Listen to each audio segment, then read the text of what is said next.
청취자 여러분, 안녕하세요. 깊이 있는 지식과 영적인 통찰을 나누는 시간입니다.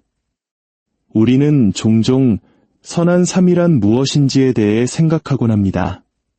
다른 사람을 돕고 사회에 기여하며 자신의 분야에서 최선을 다하는 삶.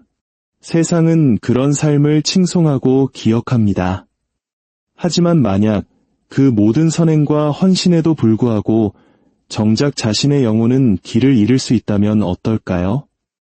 오늘 우리가 함께 나눌 이야기는 바로 이 깊고도 서늘한 질문에 대한 것입니다. 이 이야기는 20세기 이탈리아의 위대한 성인이자 그리스도의 5상처인 오상을 몸에 지녔던 비오 신부님께서 체험하신 실제 환시 중 하나입니다.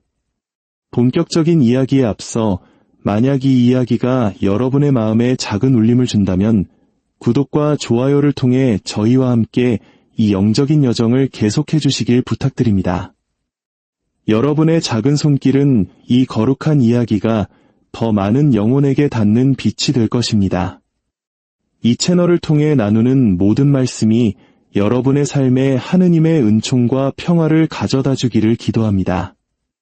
이야기의 주인공은 한 의사입니다. 그는 지역사회에서 존경받는 인물이었습니다. 뛰어난 의술로 수많은 생명을 구했고 그의 이름 앞에는 늘 찬사가 따라다녔습니다. 그러나 죽음이 그를 찾아왔을 때 비오 신부님은 그 누구도 상상하지 못했던 진실을 목격하게 됩니다. 그는 타인의 생명은 구했지만 그 과정에서 자기 자신의 영혼을 잃어버렸던 것입니다. 어느 날 저녁 비오 신부님은 성당에서 홀로 묵주 기도를 바치고 있었습니다. 촛불은 부드럽게 흔들렸고 오래된 돌벽에서는 밤의 서늘한 기운이 느껴졌습니다. 고요함 속에서 낡은 나무 장의자가 이따금 삐걱거리는 소리만이 들려왔습니다. 기도에 깊이 잠겨있던 비오 신부님은 누군가 자신의 이름을 부른 듯 문득 기도를 멈추었습니다. 천천히 고개를 돌리자 성당 저편에 한 형상이 서 있었습니다. 그것은 악마도 눈부시게 빛나는 영혼도 아니었습니다. 악이라기보다는 극심한 탈진처럼 보이는 희미한 어둠에 둘러싸인 한 남자였습니다. 비오 신부님은 훗날 그를 놀라울 정도로 다정한 시선으로 묘사했습니다. 마치 평생을 달리고 결승선을 통과하는 순간 쓰러져 버린 사람 같았다. 그 남자는 평생 입었던 낡고 얼룩진 의사 가운을 입고 있었습니다. 주머니는 더 이상 필요 없는 의료기구들로 불룩했습니다. 하지만 비오 신부님의 마음을 가장 아프게 한 것은 그의 눈빛이었습니다. 슬픔, 후회, 불신, 그리고 조용한 절망이 뒤섞인 눈빛. 그 의사는 최근에 갑작스럽게 세상을 떠났습니다. 아마도 누군가를 치료하던 중에 맞이한 죽음이었을 겁니다. 그의 영혼이 혼란스러워한 이유는 하느님에 대한 두려움 때문이 아니었습니다. 그는 너무나 오랫동안 하느님을 잊고 살았기 때문에 이제 와서 그분을 어떻게 마주해야 할지조차 몰랐던 것입니다. 의사는 마치 말을 거는 법을 잊어버린 사람처럼 주저하며 비오 신부님께 다가왔습니다. 그의 모습은 평생 다른 사람들의 고통을 짊어졌지만 정작 자신의 상처는 단 한 번도 돌보지 못한 사람의 극심한 피로를 보여주었습니다. 비오 신부님은 그가 입을 열기 전에 이미 진실을 직감했습니다. 그는 타인을 위해 살았지만 정작 자신의 영혼이 구원받을 공간은 마련해두지 않았던 것입니다. 그는 육신은 구했지만 자기 영혼의 외침은 외면했습니다. 비오 신부님은 말했습니다. 의사의 선행은 진짜였습니다. 그의 연민과 희생 또한 진짜였습니다. 하지만 그의 영적인 공허함 역시 명백한 현실이었습니다. 비오 신부님은 이 공허함을 내면의 어둠이라고 표현했습니다. 그것은 사악함이나 반항이 아니었습니다. 기도가 있어야 할 자리에 생긴 공허, 겸손히 살아야 할 자리에 생긴 텅 빈 공간, 하느님께서 머무셔야 할 자리에 드리워진 어둠이었습니다. 의사는 비오 신부님 앞에 무릎을 꿇었습니다. 숭배가 아닌 절망 때문이었습니다. 그는 속삭였습니다. 저는 다른 이들을 돕기 위해 최선을 다했습니다. 그런데 왜 제게는 평화가 없습니까? 그 말을 듣는 순간 비오 신부님의 마음은 무너져 내렸습니다. 신부님은 그를 일으켜주려 손을 내밀었지만 의사는 일어설 수 없었습니다. 그는 평생 하느님을 잊은 채 타인을 구했던 시간의 무게에 짓눌려 있었습니다. 비오 신부님은 그를 판단하지 않았습니다. 그는 하느님께서 보시는 그대로 진실을 보았습니다. 의사는 봉사의 삶을 살았지만 그 삶은 동시에 교만과 자기의존, 그리고 자신에게는 은총이 필요 없다는 은밀하고도 끊임없는 믿음으로 정의되었습니다. 그는 스스로가 자신의 구원자이자 공급자이며 힘이 되었던 것입니다. 그는 1000명의 환자를 자기 어깨에 짊어졌지만 그 누구도 자신을 짊어지게 하지는 않았습니다. 의사의 영혼은 떨며 말이 아닌 깊은 슬픔으로 진실을 고백했습니다. 그는 기도하기엔 너무 바빴고 고해성사를 보기엔 너무 피곤했으며 하느님 앞에 자신을 낮추기엔 너무 자아가 강했습니다. 또한 다른 사람들의 칭찬 속에서 자신의 약점을 직면할 기회를 영원히 놓쳐버렸습니다. 그는 타인을 구하는 것만으로 충분하다고 믿었습니다.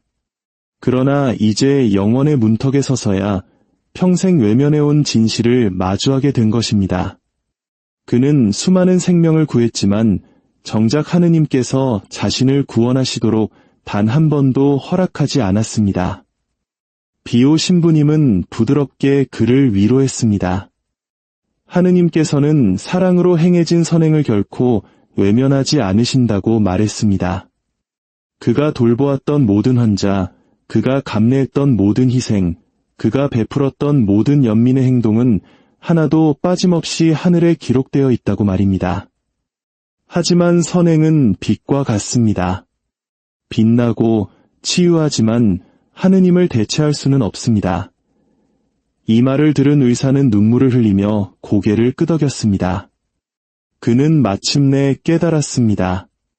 자신은 의사라는 소명을 은총과의 협력이 아닌 홀로 짊어져야 할 무거운 짐으로 여겼다는 사실을 말입니다. 그때 의사의 영혼을 짓누르는 또 다른 고통이 있음을 비오 신부님은 감지했습니다.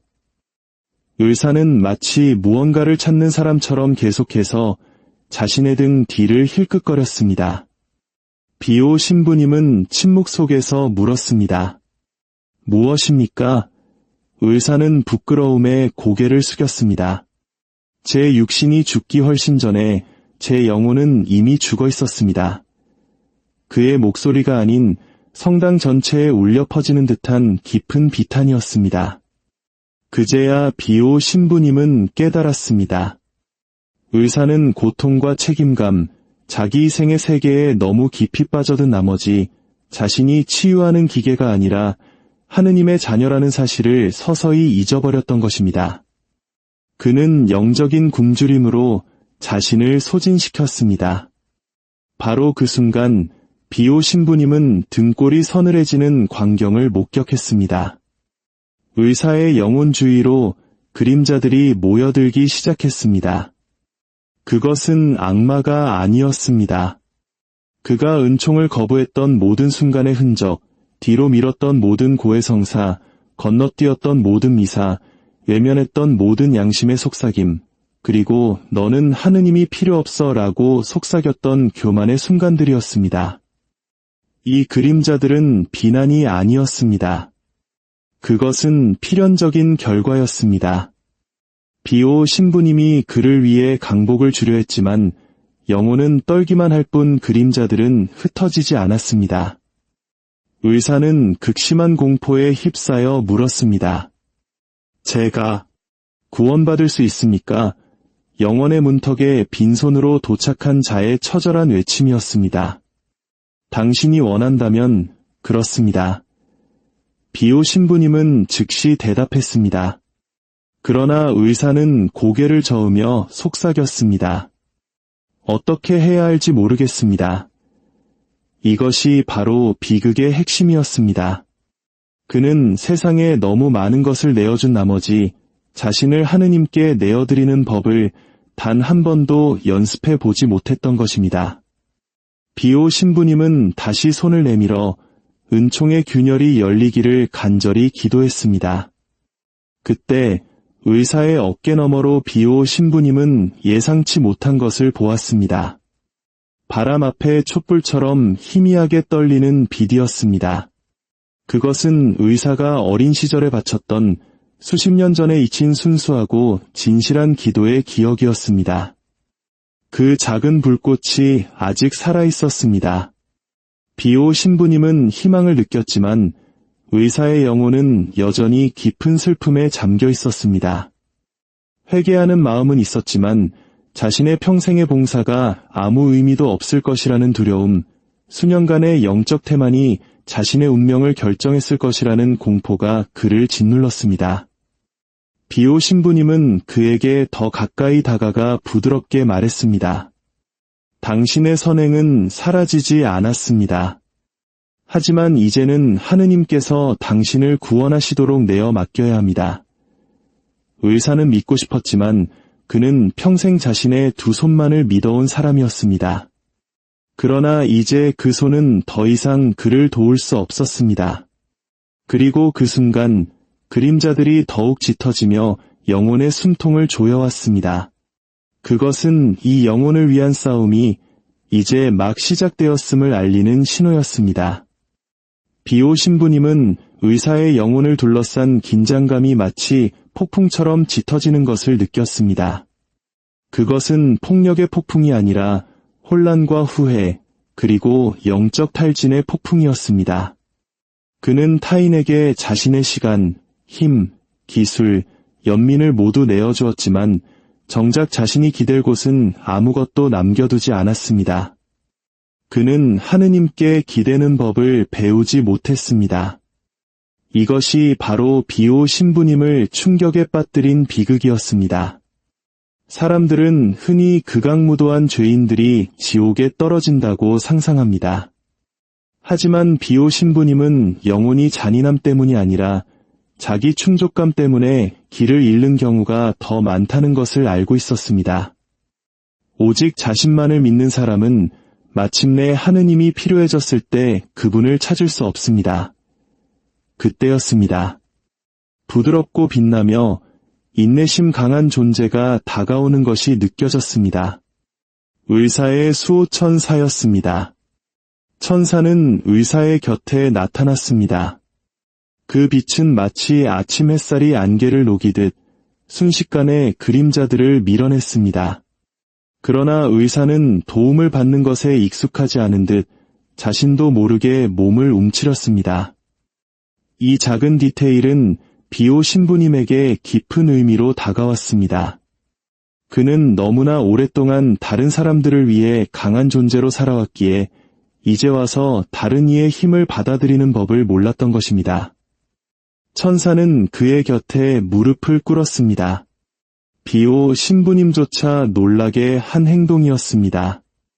천사가 무릎을 꿇는 것은 겸손이 겸손을 만나는 순간이었지만 안타깝게도 의사는 평생 하느님을 향한 겸손을 실천해 본 적이 없었습니다.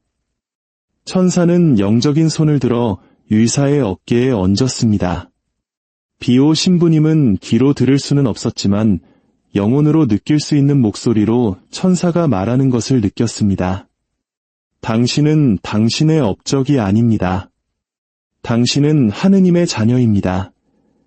그 말을 듣자 의사의 몸이 떨리며 눈물이 맺혔습니다. 수십 년 만에 처음으로 그는 천사일지라도 누군가가 자신을 붙들어주는 것을 허락했습니다. 그 순간 비오 신부님은 숨막히는 광경을 목격했습니다.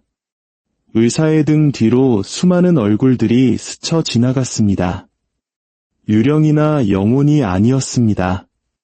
그것은 그가 평생 동안 도와주었던 사람들의 기억이었습니다. 그가 생명을 연장해준 노인, 그가 구해낸 아이의 어머니, 그가 고통을 덜어준 낯선 사람, 그가 위로한 부상자들. 그리고 더욱 놀라운 사실은 그들 모두가 의사를 위해 기도하고 있었다는 것입니다. 어떤 이들은 살아있었고 어떤 이들은 이미 세상을 떠났지만 그들의 기도는 작은 등불처럼 피어올라 의사의 영혼을 따뜻하게 감싸고 있었습니다. 비오 신부님의 눈에도 눈물이 고였습니다. 그는 의사에게 말했습니다. 당신이 결코 구하지 않았던 자비가 당신을 위해 내내 간직되어 있었습니다. 의사는 경외감에 휩싸여 주위를 둘러보았습니다. 자신이 도왔던 사람들이 자신을 위한 전구자가 되어주리라고는 상상조차 하지 못했던 것입니다. 그는 그들의 육신을 구했고 이제 그들은 그의 영혼을 위해 기도하고 있었습니다.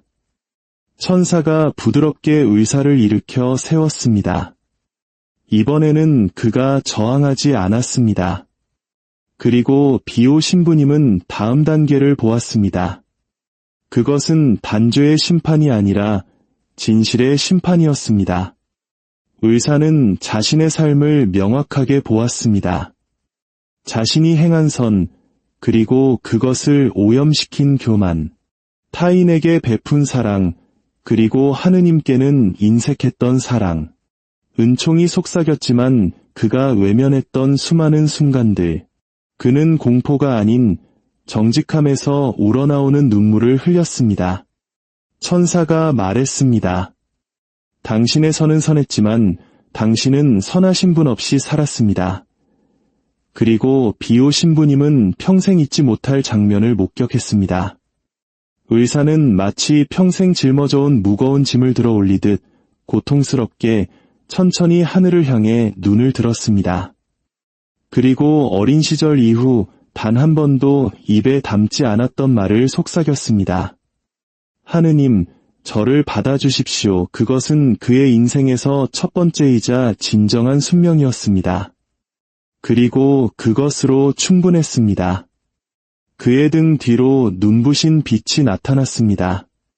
그것은 연옥의 시작이자 정화의 시작이며 치유의 시작이었습니다. 비오 신부님은 의사가 그 빛 속으로 걸어 들어가는 것을 지켜보았습니다. 자신감 넘치거나 완벽하지는 않았지만 기꺼이 발을 내딛는 모습이었습니다. 그림자들은 사라지고 두려움은 걷혔으며 슬픔은 희망으로 가득 찬 슬픔으로 변모했습니다. 비오 신부님은 훗날 이렇게 말했습니다. 그 의사는 길을 잃지 않았습니다. 늦었을 뿐입니다. 그는 교만의 무게를 짊어지고 정화의 장소로 들어갔지만 그의 손에는 회개의 씨앗과 그가 구했던 이들의 기도, 수호천사의 부드러움, 그리고 만물의 진실을 보시는 하느님의 자비가 들려 있었습니다. 비오 신부님은 이 이야기를 통해 우리에게 깊은 경고와 교훈을 남깁니다. 선행은 하느님을 대체할 수 없지만 하느님께서는 사랑으로 행해진 선을 결코 잊지 않으신다는 것입니다. 수많은 생명을 구했지만 자신의 영혼을 잃었던 의사는 마침내 자신을 구원받도록 내어 맡긴 그 순간 다시 하느님을 찾게 되었습니다. 오늘 이 이야기가 여러분의 영혼의 여정에 작은 등불이 되기를 기도합니다. 타인을 위한 봉사와 하느님과의 관계를 가꾸는 일 사이에서 균형을 찾으실 수 있기를 바랍니다. 주님의 평화가 여러분과 항상 함께하기를 빕니다.